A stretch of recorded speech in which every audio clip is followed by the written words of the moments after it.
بالحب تلقاك البدور ضيف الأماني والسرور فيك العطايا والأجور يا مرحبا.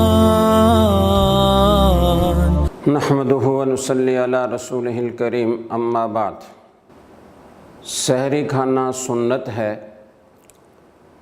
اور حدیث میں آتا ہے السحور برکہ، سحری میں اللہ تعالیٰ نے برکت رکھی ہے، اس لیے سحری کھانے کا اہتمام کرنا چاہیے۔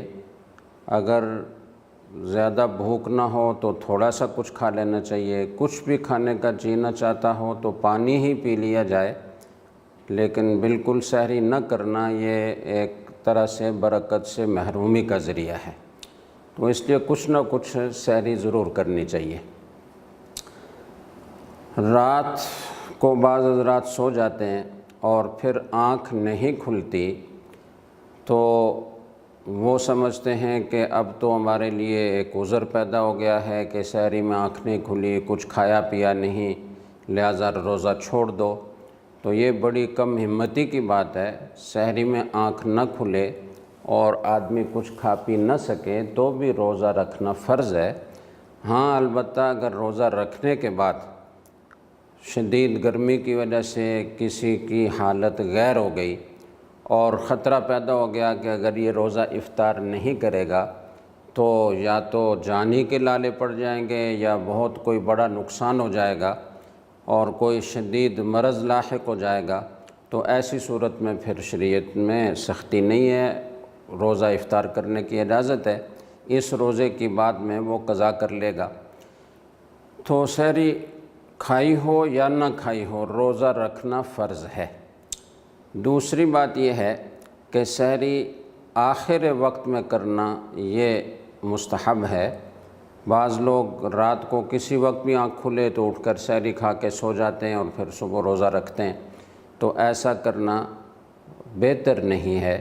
بہتر یہ ہے کہ رات کے آخری وقت میں سحری کھائی جائے اور جو وقت سحری کے ختم ہونے کا ہے اس سے 5 منٹ پہلے سحری بند کر دی جائے احتیاطاً، تاکہ کسی قسم کا کوئی اشتباہ پیدا نہ ہو روزے میں۔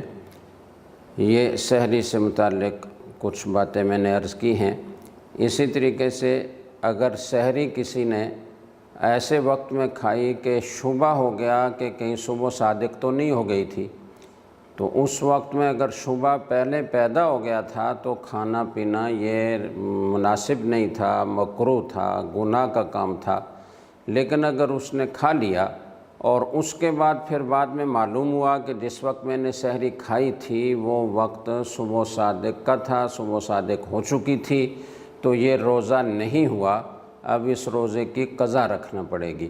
اور اگر یہ تصدیق نہیں ہو سکی کہ اس وقت صبح صادق ہو چکی تھی، محض شبہ ہی رہا، تو پھر اس سے روزے پر کوئی فرق نہیں پڑے گا، روزہ وہ مکمل کرے گا اور یہ روزہ ہو جائے گا اس کا۔ اسی طریقے سے افطار سے متعلق ایک دو باتیں عرض کر رہا ہوں۔ افطار میں جلدی کرنا سنت ہے، لیکن اتنی جلدی نہ کی جائے کہ روزہ مشتبہ ہو جائے۔ جو اوقات نماز کا نقشہ یا اوقات سحر و افطار کا نقشہ شائع کیا جاتا ہے تو اس میں 2 صورتیں ہوتی ہیں۔ بعض حضرات تو 3 منٹ کی احتیاط اس میں شامل کر کے اوقات لکھتے ہیں افطار کے، تو اس میں تو جو وقت لکھا ہوا ہے بس اس پر افطار کر لینا چاہیے۔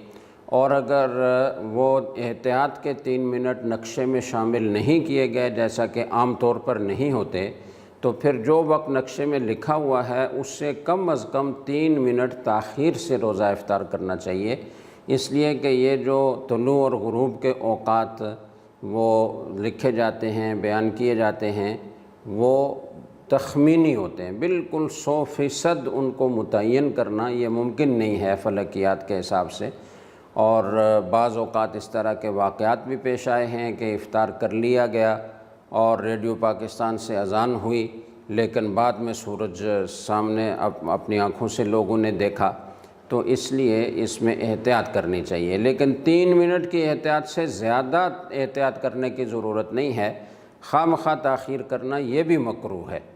افطار کے وقت میں جو دعا پڑھی جاتی ہے، عام طور پر جو بہت زیادہ مشہور دعا ہے، اللہم لک صمت وعلی رزقک افطرت، تو اس دعا کے سلسلے میں جو حدیث ہے ابو داؤد کی ہے اور اس میں کچھ ضعف ہے، تو اس سے زیادہ بہتر ہے کہ دوسری روایت جو ابو داؤدی کی ہے اور بالکل صحیح ہے وہ پڑھی جائے، ذہب الظمأ وابتلت العروق وثبت الاجر انشاءاللہ۔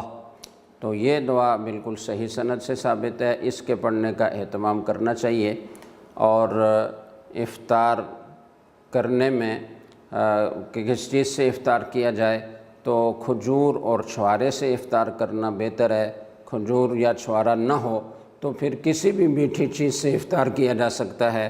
اگر کوئی میٹھی چیز بھی میسر نہ ہو تو پانی سے افطار کر لینا چاہیے، لیکن بعض لوگوں کے ہاں یہ جو مشہور ہے کہ نمک سے افطار کرنا یہ مسنون ہے یا افضل ہے، تو اس کی کوئی حقیقت نہیں ہے، یہ بے اصل بات ہے۔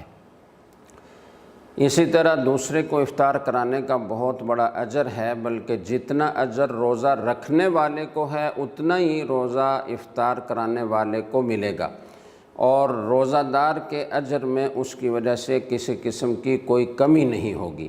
تو ہمیں چاہیے کہ ہم دوسروں کو روزہ افطار کرانے کا بھی اہتمام کریں۔